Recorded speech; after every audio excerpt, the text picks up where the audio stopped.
thanks for joining me. I'm Bren Haas, and I'm gonna do a quick little garden chat with you. This is interesting lighting, isn't it? It's pretty dark in my sunroom here, and the sun is setting. I had a long day outside with my husband. We finally got the fruit trees planted, all the fruit trees. Oh my goodness. I think we're up to 32 different fruit trees now here in our home garden. I'm so excited about it. But anyhow, my sister-in-law sent me a picture yesterday. I hope it was yesterday. I'm kind of slow. Here it is. Let me see if I can, boop. There, can you see it? Somebody had some fun shopping for seeds. Well, I think it was an accident. She just decided that she wanted to garden and wasn't sure what to do or what she should get. And she picked up some really awesome things. So in this video, I'm just gonna show you the picture, give you a few tips from my adventures of starting seeds. I've been growing seeds indoors. Oh gosh, I was doing that probably the first year we lived out here in the country, which was about 2003.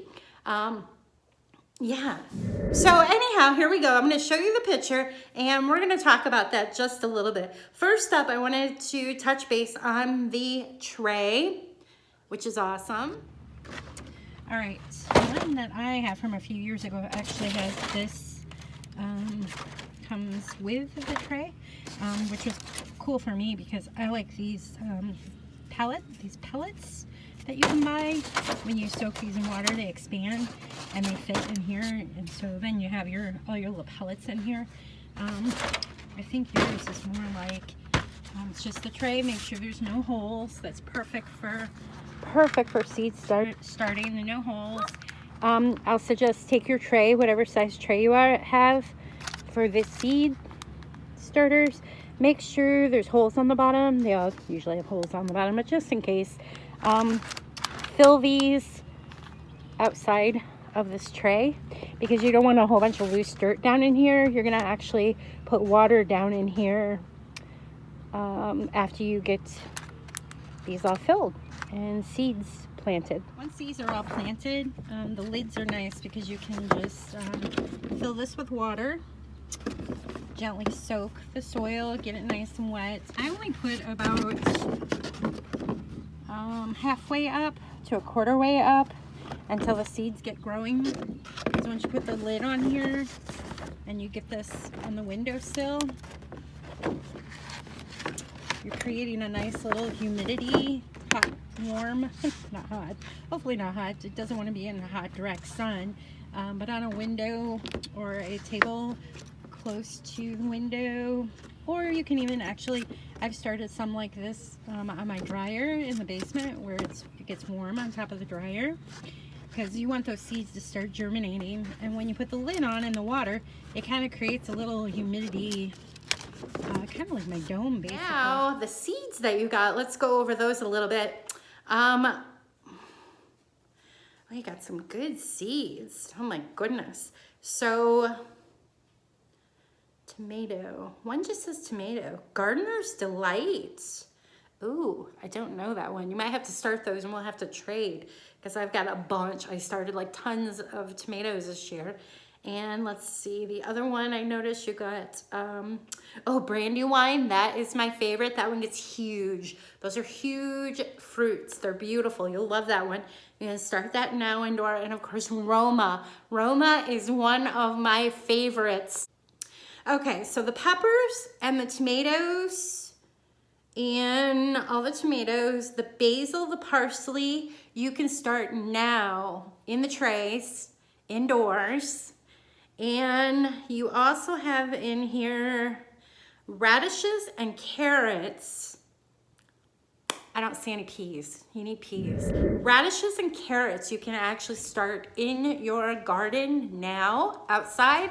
They love it cold. They do really great in the cool soil and the beautiful days we're having now. And it's only gonna get, the forecast looks great. I mean, we have a cold night coming up this Sunday, but it's not gonna affect the seeds that you get in the ground. So hopefully you've got your raised bed area or the spot where you want to grow these, because your carrots are gonna need some space to grow. For the carrots, you're gonna wanna use They like really loose, like almost a sandy soil. So if you have a new structure that you're doing like a raised bed, that would be perfect, because then you can just use a really good potting soil.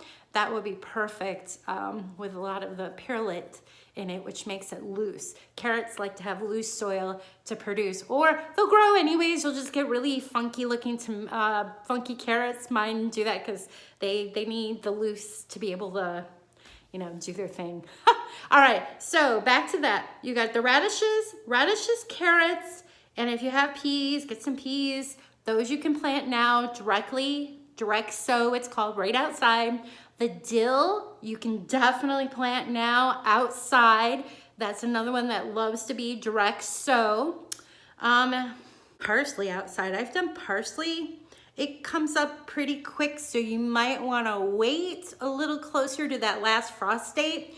If you read the back of the seed packages, it usually gives you tips on there on the germination, which will tell you how many weeks to plant, when to plant outdoors, when to plant indoors, according to your hardiness zone, which we are 5B6 roughly. I always go by 5B, but there you go. I hope that helps. Oh, what did I forget? Oh yeah, you have squash. Squash you can start indoors as well. Squash is very tender, but a summer plant. It does not like to get cold, and the seed grows really quick. So my squash that I'm using outside in the garden, I will not be starting until like May 5th because it comes up pretty quick.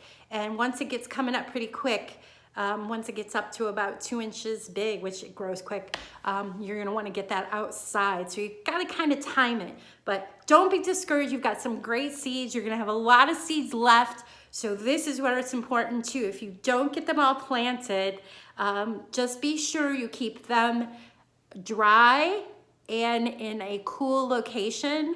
I actually have a little seed keeper kit I use. You could use a Rubbermaid box and just keep them in your closet. You know, make them sealed up real nice. Don't let them get wet or humid.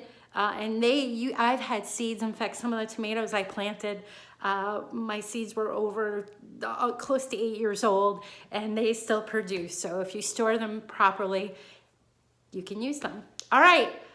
What else? Oh, sweet peas, the sweet pea. So sweet peas are really fun, and I'm glad you bought those because I have a bunch of new varieties I need to get started. And I'm actually gonna start those tomorrow on the weekend. It's supposed to be rainy, so I'm gonna start those indoors. You can do them indoors. I'll probably put mine in the greenhouse. You don't need a greenhouse for that. I just have more space out there, and it's unheated anyways.